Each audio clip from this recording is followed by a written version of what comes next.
Hello, welcome back, or welcome for the first time if you're just finding my channel. Hi, I'm Julie. I read books over here, and today, very excited to start a new one with you, and it is 3 More Words by Ashley Rhodes-Courter. If you have been following the channel for a while, you know that we read her first book together, 3 Little Words, so this is a continuation of that story, I suppose. And very excited to dig into this. I really enjoyed her first memoir. So yeah, if you like this book, give me a thumb. Consider subscribing so you can catch the rest of it as we go through these next few weeks. And today we're going to get started with the preface and hopefully through a couple of chapters. But yeah, without any further ado, let's jump in with the preface. 4 cops burst into a condemned home and march everyone out the door with their hands raised high. 2 officers wait outside while the others investigate the dwelling. Inside, the walls are crumbling. The smell is so fetid that the first officer gags. The second uses a handkerchief to cover his nose and mouth and nose. The first officer spots what he thinks might be a body in the corner of the room. He bends closer and touches the woman's outstretched arm. "She's breathing, but unresponsive," he calls to his partner. "She must be high on something." The second officer stumbles over a coffee table littered with vials containing squarish rocks. "They've got the whole setup." He points to some small glass pipes, a bowl of steel wool, and scattered lighters. The woman moves. The cop startles and draws his gun. Out from under her, a little boy wiggles himself free and blinks in the light from the open front door. "Hey! There's a kid in here," he shouts. "Call it in. He'll need to be removed immediately." He carries the docile boy with the wild bush of hair to the patrol car.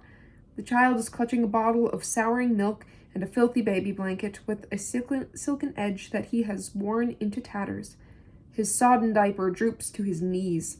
When his huge chocolate eyes land on one of the cuffed and shackled men, the boy strains toward him, his arms beseeching. "Eh."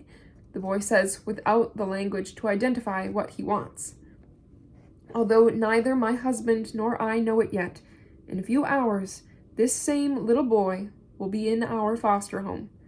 I still have terror-filled memories of the moment I was wrenched from my mother's arms as a young child and placed into the maw of Florida's foster care system, where I did not emerge then for the next 9 years. Now I was the foster mother and was determined to give this little boy everything I had been denied. "It's going to be okay," I would murmur to him. Yes, I whispered the promise. It will be okay, both for him and for myself. Chapter 1. 3 Little Words. The ones I pity are the ones who never stick out their neck for something they believe, never know the taste of moral struggle, and never have the thrill of victory. And that's a quote by Jonathan Kozel. 1,000 eyes were staring, expectant and ready to listen to me. For some people, public speaking triggers a primal fear, arousing the fight or flight response, but each time I face an audience, I look forward to another chance to be heard. During my almost 10 years in Florida's foster care system, I had no voice, even when I had something important, possibly life-saving to say. Even more, I was branded a liar because nobody wanted to hear the truth. Since everything I did as a kid became a part of my case file, attempts to discredit my word were written up as official documents and could have ruined any chances I had to be adopted or lead a normal life. The people who would come to hear me speak often have special connections to the foster care system. Among them are parents, judges, legislators, social workers, child welfare executives, and teachers. Sometimes my audience is made up of children or teens who have experienced loss or trauma like I did, or maybe they are young people from more traditional backgrounds and my story shows them what it might be like to grow up without a stable family. Maybe there are people who realize for the first time that children like me are in their midst. Even if my audiences have read my first memoir, 3 Little Words, they want to hear me repeat some of the stories and ask me questions. Many are fascinated that someone can be adopted successfully as a young teen. I also defy the stereotypes of former foster youth. I don't have a criminal record. I'd never been homeless or lived in poverty as an adult. I did not become a teen parent. I spent almost 10 years in foster care, during which time I lived in 14 different foster placements. I begin. If there are caseworkers or foster youth in the audience, there are often nods of recognition or nervous laughter. My story is hard to hear, I know, and it's also difficult for me to recount over and over. Imagine being 3 years old, I say. The police put your mother in one car and you and your baby brother in another. A few hours later, caseworkers separate you from your brother. Nobody explains anything. That night, you are in a shelter home, crying yourself to sleep. The next day, you are moved again, and you then enter a world of ever-changing placements and beds, broken promises, confusion, and the overwhelming feeling that everything is your fault or that something is inherently wrong with you. My audiences are often well-intentioned and dedicated to helping children, but my story reminds them of the crushing impact of their decisions. After 7 years, my mother's parental rights were finally severed. Even though this was the only way for me to move on, it felt like she had died. I mourned her then, and in some ways, I mourn her still. Even though she is now a peripheral part of my life. For several years after the termination of parental rights, TPR, or final legal separation, I remained in foster care, eventually landing in a children's home with a staff that helped me heal. I am one of the lucky ones who finally got out of the system. Even at the awkward age of 12, the perfect family came forward to adopt me. You would have thought I would have been thrilled, but I had lived in so many hideous homes, including with people who were later convicted of child abuse, molestation, and other felonies, that I didn't trust anyone to be kind to me, let alone keep me for more than a few months. On my adoption day, I was sullen and wary, so when the judge asked if I wanted to be adopted, I mumbled, "I guess so." The 3 little words that were also the title of my first memoir.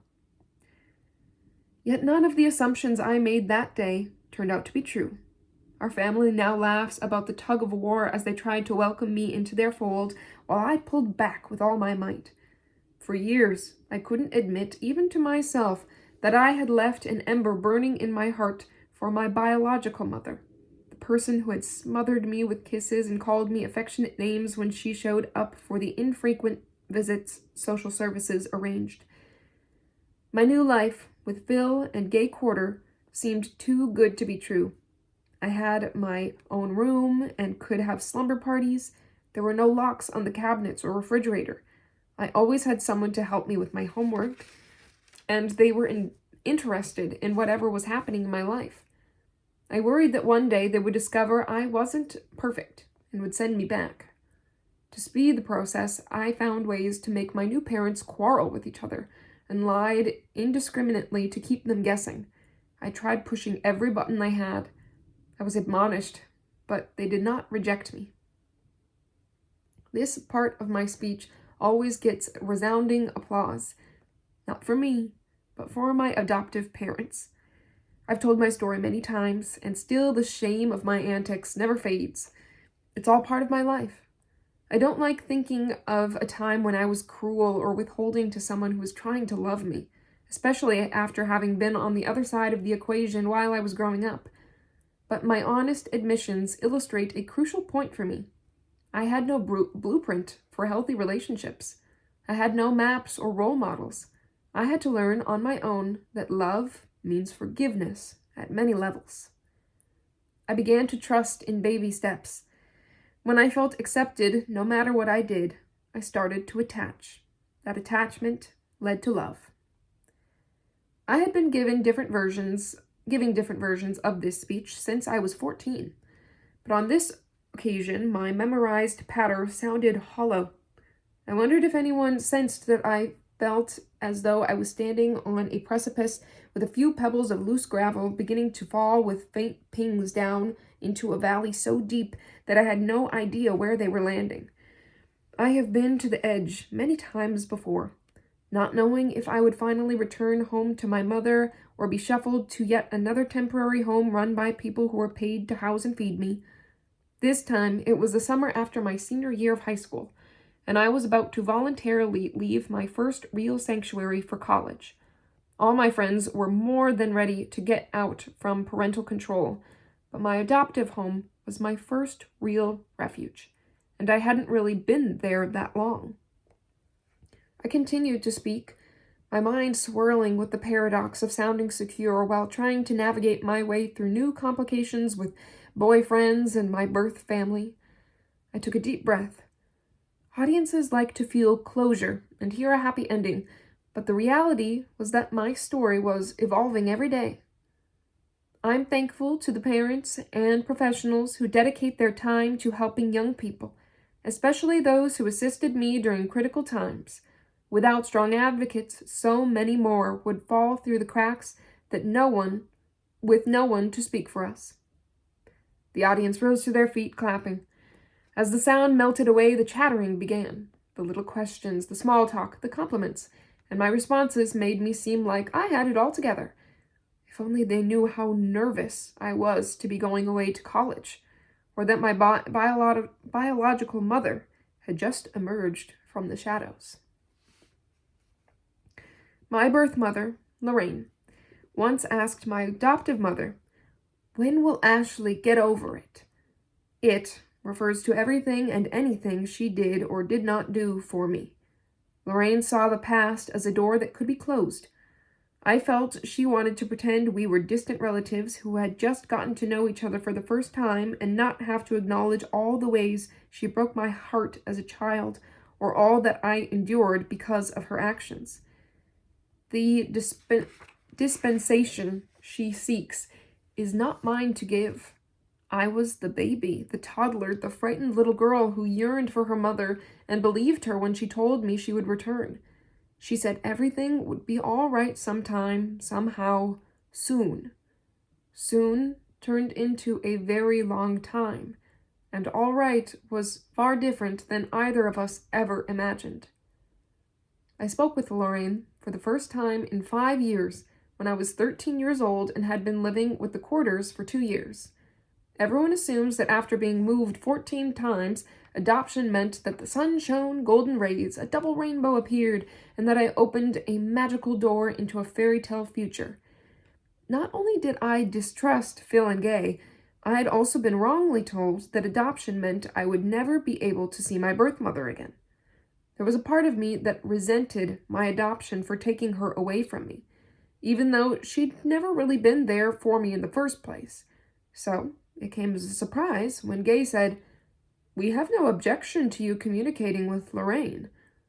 I called her bluff. "When?" "You want her phone number?" "Really?"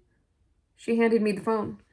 I passed it back to her. You dial and ask if she even wants to talk to me." The call was brief. When I assured Lorraine that I was thriving and was comfortable in my new life, she told me that I sounded like a stuck-up valley girl. I threw the phone at Gay and ran out of the room before she saw my tears. Once again, I had felt a tug from my invisible umbilical cord, and once again, it had been slashed by a callous remark. Now and then, Gay mentioned Lorraine, not realizing that hearing her name felt like a cheese grater scraping a layer of skin. "You could write her a letter," Gay suggested. I pretended not to care, but I made her a card. Lorraine wrote back saying she had just married again, and she included some pictures. A few months later, she announced that she had given birth to Autumn. The news sickened me because my half-sister was born a few days before my birthday and had been given my middle name. This was tough news for me to process. I felt like I had been replaced. Thinking about Lorraine with a new baby reminded me of 2 other babies that had come after me. The tiny baby who died in infancy, and my brother, Luke, whom I endlessly worried about. A few days later, Gay picked me up from school. I found it easier to approach her when her attention was directed at driving. "How can they let Lorraine take care of a new baby when her other children were taken away from her?" I asked. You mean social services? Responded Gay, who had been a volunteer guardian ad litem, or CASA, child advocate, for almost 10 years before she met me. Yes. Why don't they place her in foster care before somebody hurts her? I see your point, Gay said, but your mother will be given a fair chance to take care of this baby. After all, she never physically harmed you. I wanted to shout that I preferred Gay to call her plain Lorraine, because it stripped my biological mother of any power over me, creating the distance I needed to protect myself from my own raw feelings. Shouldn't we tell someone that the baby might not be safe? We would need proof, Gay said, but don't worry, I'm in touch with your aunt and uncle. They'll let me know if anything goes sour. Would you take her? I asked. Caseworkers like to place siblings together. Gay laughed. How much do you like to change diapers? After that, Lorraine faded into the background. When I was a sophomore in high school, Lorraine contacted Gay. Lorraine wants to see you, Gay announced without preface. Do I have to? It's okay if you are curious, Gay said. It's also fine if you want to skip it. Either way, it won't hurt my feelings. Better the reality than the daydream. How did she know that I had never stopped having fantasies about living with Lorraine in some alternate universe? I wouldn't mind meeting my baby sister, I admitted. She's almost 2. We met at a sandwich restaurant for about an hour. I hadn't seen Lorraine in almost 7 years. Autumn didn't look related to me. At least my South Carolina cousins had my vivid red hair, but Autumn's was mud brown like her mother's. Until I met my cousins and uncle, I'd never seen other family members who shared so many of my features. I felt no connection to Lorraine's voice, mannerisms, or even her smell. Her laughs were forced, her voice ragged from smoking, and she spent more time shooting worried glances at the friend she'd brought to help with Autumn than being attentive to me. On our way home, Phil asked, How was it for you? Weird. Not what I expected. Which was? That I would know her. That something would have clicked. It was like talking to a total stranger who happened to know a lot about me. I turned from Phil because his tender gaze reminded me of what I had not seen in Lorraine's eyes. I didn't see or hear from Lorraine for 2 years after that visit, but as technology changed, she began texting me. I'd given my number to my Uncle Sammy, Lorraine's brother, when he brought his family to attend my graduation from high school. He had suggested that we not invite Lorraine because she wasn't sober. Who's taking care of my sister? I asked. Most of the time she's living with her Nana, an old family friend who watches out for her. He promised they were in close touch and would step in if Autumn wasn't safe. Shortly after that, Lorraine texted me, First Rhodes to go to college. I responded, Thanks, THX. By then, I'd lived with the Courters more than twice as long as I'd ever lived with her, but maybe, I reasoned, she had been waiting, biding her time until I was an adult to start a relationship. I didn't know what to expect, but I didn't need a mother like I once did.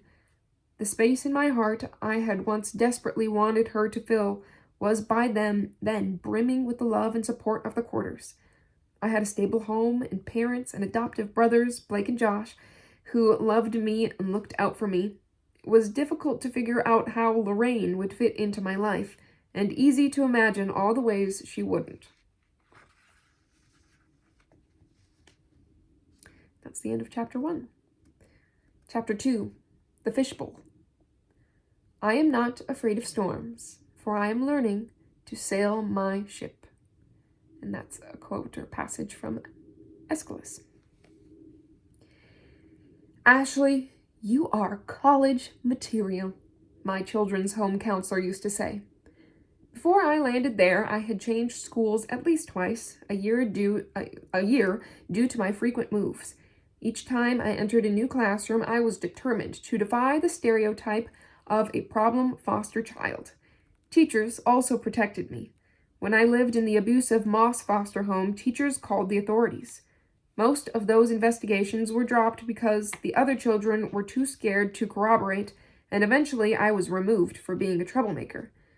That had been particularly terrifying because my brother Luke had remained in that home. By the time I entered 6th grade in Crystal River, where the Courters lived, I had attended 10 schools. Each one had been a refuge from the chaos of the rest of my life. When I had to say goodbye to my favorite teacher before one move, she gave me a hug. No matter what happens, Ashley, nobody can take your education from you. At the children's home, I won a scholarship offered to the girl and boy with the best grades. All the Courters had gone to college. I'm going to college too, I bragged to them. I already have a scholarship. Phil and Gay looked dubious, but they found that there was a small fund from a generous donor in my name. This will help pay for books, Gay said. But don't worry, you'll get to go to any college that accepts you. I still assumed they would let me down. The only person I could rely on was myself. When I was 14, Gay brought home USA Today from her doctor's office. It featured an essay contest called How the Harry Potter Books Changed My Life. She thought I should enter. I had joked that Harry would fit right in at the children's home because Hogwarts wasn't that different, weird kids and all. After Gay read my first draft essay, she said, "You're going to win." "What makes you say that?" I said snidely to cover my hunger for her to be right. "Because it's brilliant, that's why." I didn't let on that I had marked the announcement day on my calendar and even checked the newspaper in the school library to find out who had won. I couldn't find any mention of it, but that evening the call came telling me that I was one of the 10 winners out of more than 10,000 entries. The prize was a trip to New York and breakfast with J.K. Rowling. From then on, I pounced on any opportunity to enter contests. My school counselor had a stack of entry forms from corporations, local clubs, veteran groups, newspapers, the library, even the nearby mall. It was amazing to be heard and validated for the first time in my life. People were interested in my story, and I loved the flurry of congratulations and encouragement from my parents and teachers. "Why don't I ever win?" one of my friends whined. "Did you apply?" "No," she said, laughing. When I was a junior in high school, we were watching old family videotapes one evening. Phil popped in one taken at my adoption day 4 years earlier. "I was really a brat that day," I said after watching it. "It could have been worse," Phil said. "You could have said no." A few days later, Gay pointed out that the New York Times magazine was running an essay contest for high school students. The inspiration came instantaneously. I know just what to write. Winning that contest became a pivotal event in my life. It led to writing my memoir, 3 Little Words, and many other exciting opportunities. Growing up, I was rarely praised. Foster children are expected to stay out of the way and not make waves. Many kids, like my brother, were so desperate for someone to notice them that they acted out for negative attention. Having my book published finally gave me the approval I'd been seeking for years as a girl, and it reinforced my passion to improve the foster care system and help others like me. In many ways, it evened the keel of my ship. I was emerging from the churning seas of my childhood and felt confident for the first time. I was now a normal teen with friends and a boyfriend, and I was looking forward to college. I had been accepted to Eckerd College in St. Petersburg, Florida, on a full tuition scholarship. Eckerd has a resort-style campus on a peninsula poking out into the Gulf of Mexico that attracted students from all over the world. Going to college felt like a natural next step, but I had no idea that there were many lessons in store for me both inside and outside the classroom. I never would have imagined that the dorm would feel homey to me. The smells of the industrial cleaning supplies, from the sharp mint in the bathroom to the lemony floor polishing wax, were redolent of the children's home where I had lived for several years before I was adopted. In foster care, I had learned to be very protective of my reputation, but here I was shocked at how easily I became swept up in the antics of my peers. The first official day of college, I met my mentor, who would guide me for the first year, and I began marketing cool. the cross-disciplinary course that would last for the introductory 3-week orientation term. Our class was held on an outdoor patio, and we were all sipping water out of recycled bottles. First, let's examine how our emotions and unconscious are the gatekeepers for attention. We'd been asked to bring glossy magazines. Can anyone find an outrageous photo? The professor asked. We started rifling pages. I held up one for Jimmy Choo Shoes. The girl's in the opened car trunk, and the guy is leaning on a huge shovel like he's getting ready to bury her.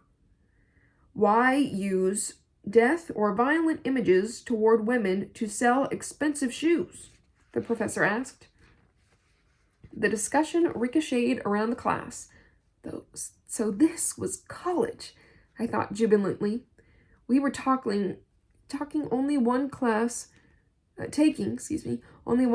during this orientation period, but we were also engaged in community service projects, which took us out of the little bubble of our campus to homeless shelters, mentoring programs, and environmental cleanup sites. We replanted seagrass, painted a Habitat for Humanity house, and recycled. There were lectures on campus, trips to local theater groups, even sailing classes. I enjoyed getting to know my new friends better. Sid, who had grown up on a military base in Germany, had an African-American Army officer mother and a German father, and he spoke 4 languages. My roommate Iris's parents were both architects. Scarlett was the classic California girl with long legs and straight blonde hair who also played the cello. Their backgrounds and accomplishments were vastly different from my Crystal River classmates, not to mention the kids with whom I had grown up in foster care. Most of my high school friends either didn't aspire to college or could only afford to take courses at the community college and eventually enroll in a state university while working to pay for their tuition.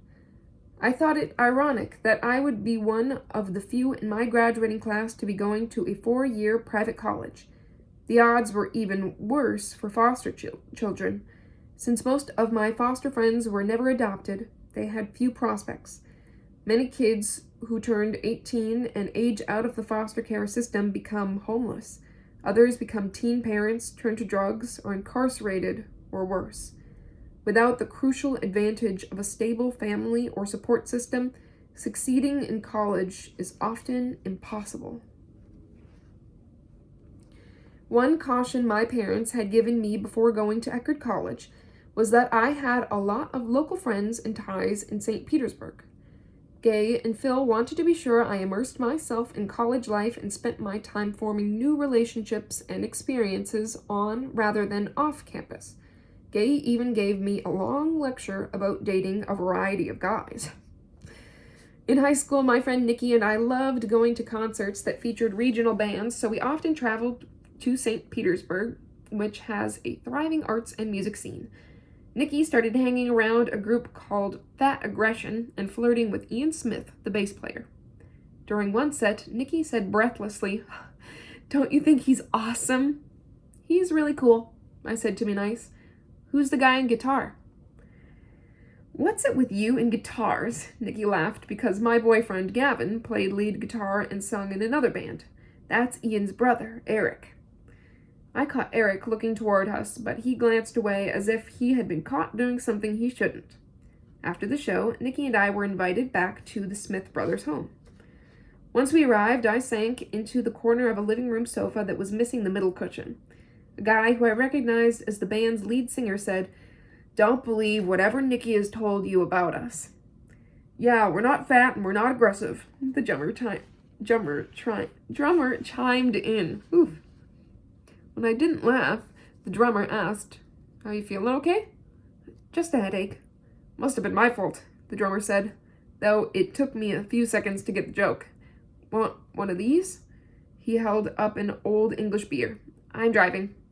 "Hey, Eric, your girl wants an OJ." The singer said, "Your girl?" "Your girl?" It's in italics. Eric arrived with a glass promptly. "When he saw you coming in with Nikki, he went and combed his hair and shaved," the singer said, laughing. I mean, sometimes he does one, sometimes the other, but never both at the same time. I took a sip of the juice, then gagged.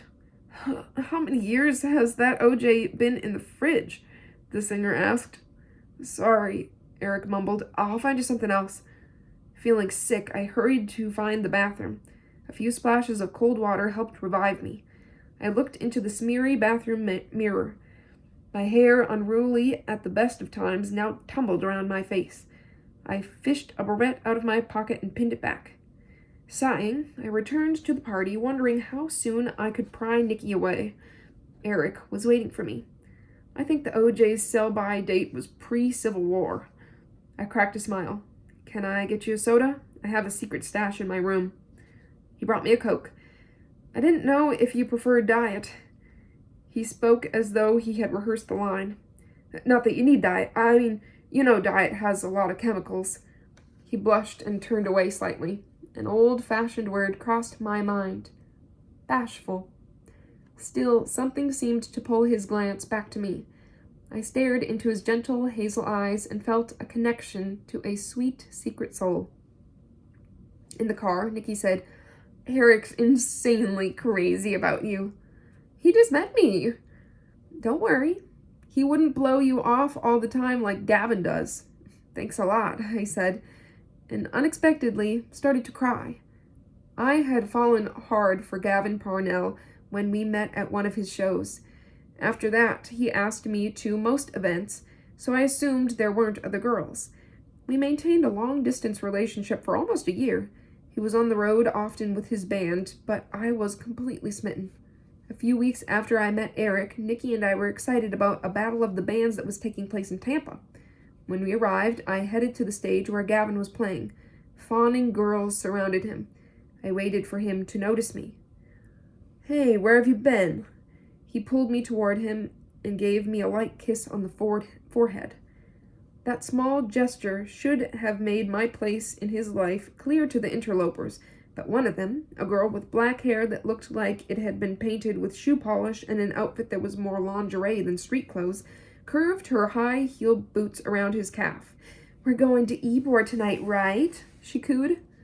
Ybor City is a historic neighborhood in Tampa that was once the hub of the cigar industry, but now is filled with trendy nightclubs. Some permitted entrance if you were 18 and gave you a wristband or stamp on the back of your hand, but many wouldn't admit anyone under 21. Even though Gavin looked like a young college kid, he was almost 7 years older than me, so age limits on clubs hadn't been an issue for him in years. Gavin looked at her and then back at me. We're supposed to talk to a guy about some club dates, he told me. Really? You're doing business tonight? He extricated himself from the other girl and steered me to a quiet spot. By any chance, do you have a fake ID? Of course not, I said, shocked that he would ask the question. How about we go surfing on Sunday? You know I don't surf. What do you want to do? Drag me around a mall or see a PG movie? I backed away from him. Besides, I'm not available next week. I have a speech in Santa Barbara. You'd better update your hair and makeup for California, he said as a painful put-down. And after that, he never called me again. After I returned from California, Nikki wanted me to go with her to St. Pete to see Ian and hang out with their bandmates again. I was still moping over Gavin. Come to the beach with us, Nikki begged. I burned to a crisp in 15 minutes. You can stay back with Eric and we'll grill later, she suggested. I agreed. At least their house was shady and cool. Eric made me a sandwich and put on some CDs. One of them was Hoobastank. I love that song, I said when The Reason came on. Eric sat beside me and was so silent I became aware of his soft breaths. At the second chorus, he whispered, Me too. Eric's arm had been leaning on the sofa behind me. It slowly slipped around my shoulders, and he pulled me closer. There are reasons, he murmured, before his lips brushed against mine. Eric pulled back to see my expression, then kissed me again, longer. At that moment, I realized there was a reason for everything. Gavin was history. That evening, I drove back humming along to a CD that Eric had loaned me.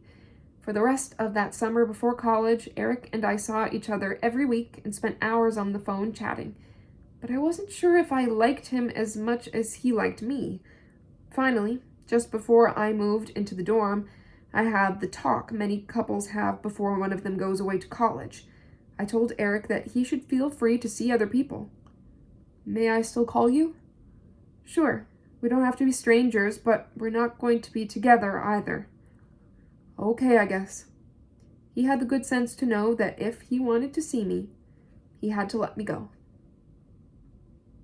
Maybe I shouldn't have been so quick to pull away from Eric, who was actually a rather good influence on me.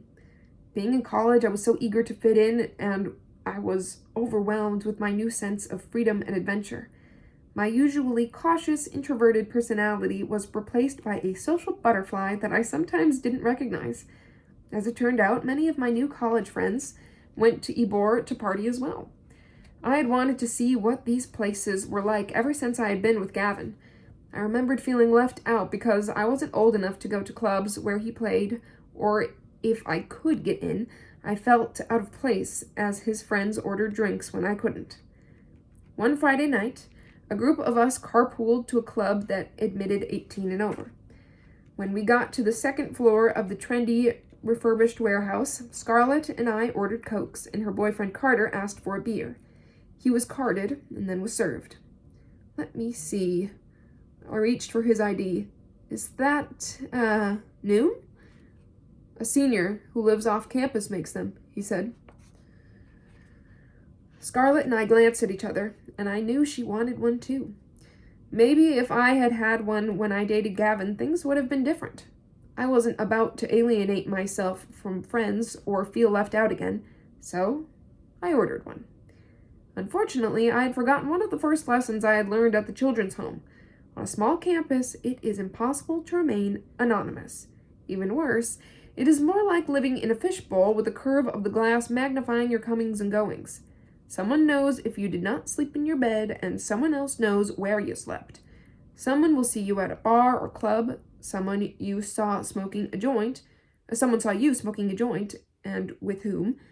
Yet once I had settled into college life, I felt secure and invincible.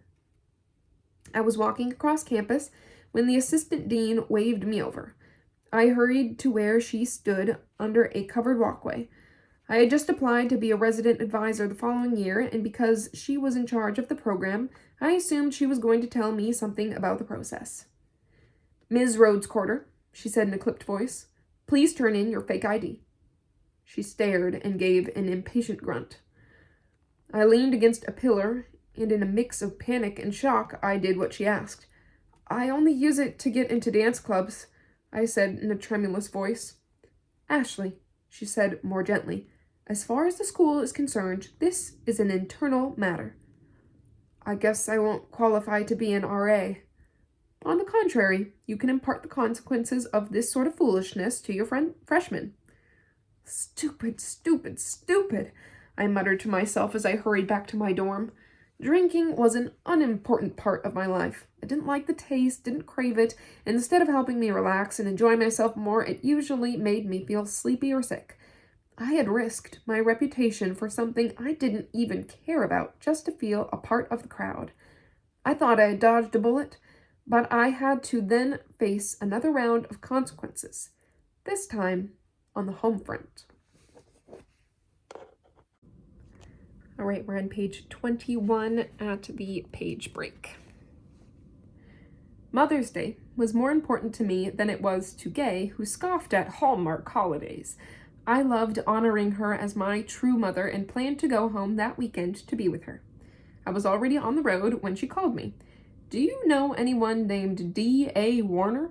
Gay's voice seethed through the phone. I clutched the steering wheel. Had the dean alerted my parents? What do you mean? This person sent me some, disturbing links to pictures of you on the internet. My hands began to sweat. Hey, you're breaking up. I'll be there in about an hour. I dialed Sid. Are you near a computer? I asked in a panic. What's wrong? I'm not sure. Someone sent my mother's social media links and she's furious. Okay. There was a very long pause. What did you find? My voice was verging on hysteria. There's one that looks like it was taken in a tattoo parlor. You got some ink I don't know about? No! I only went to that place because Scarlett was getting her belly button pierced. I was choking on my angry tears. Hey, calm down. It's not the end of the world. Maybe not your world. My family has already seen this crap and I'm freaked. Gay was sitting at her desk, her face reflecting the glow from the computer display when I got home. I came over to her like a child summoned by the principal. She handed me a printout of the email. Who do you think sent this? I read it to myself. You think your daughter is so amazing. It's time you saw what she's really like. Below it were links to several online pages. Anyone have it in for you? Phil asked. As Gay clicked through the photos, Phil draped his arm across my shoulder to show his support. These photos could be easily misinterpreted, and some are pretty bad, Ash, he said. But not that bad, Gay said, surprising me. The first picture was a dorm party in the common room taken just before Christmas. 2 guys wore boxers, and 2 girls were in scanty bikinis decorated with tinsel. I wore a tube top and tights under a short skirt, with a fair amount of cleavage showing. I was pretending to guzzle a bottle of vodka. My expression was dopey, with half-closed eyes and my tongue to one side. I had a couple of wine coolers, but I wasn't as wasted as I look. We were kidding around.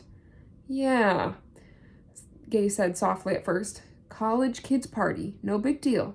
But do you want to know what is wrong with this picture? She waited 2 long beats. It's on the freaking internet, she screeched. What did I tell you? Don't do anything that you don't want to see printed on the front page of the newspaper the next day. I didn't post it, I croaked. You posed for it. Where does this person get off sending your mother pictures like this? For Mother's Day, for heaven's sake, Phil snarled. I already wrote this Warner person and warned them, Gay said. What did you say? They had no right to duplicate and distribute your image and that it was slanderous, libelous, whatever. My parents' reaction was completely different from what I had feared. They weren't happy to see me looking slutty or drunk, but they were directing their wrath at the messenger. Do you know what schadenfreude means? Gay asked. I shook my head. It's the sick satisfaction some people feel when they hear of someone else's misfortune. People love to see those on a pedestal fall from grace, like a politician caught in a sex scandal or a movie star getting arrested. The tabloids bank on this unpleasant human trait. What Gay is trying to say is that the more well-known you are, the more pleasure someone will get from seeing you brought up short, Phil said. No matter what you were doing or not doing, these photos give the perception you were naughty. I'll deal with it, I promised. As it turned out, cleaning all my accounts and adding layers of privacy settings was more difficult than I had anticipated. We were the naive pioneers of social media. Nobody expected that parents, old boyfriends, stalkers, potential employers, school administrators, and law enforcement would scrutinize our web presence. When I was in foster care, any misbehavior was written into my permanent record, and childish mistakes, as well as official inaccuracies, haunted me for years to come. This was the adult version of the same curse. Early in my sophomore year, I was helping Sid serve refreshments in the theater lobby. Hi, Sid, a rail-thin professor said.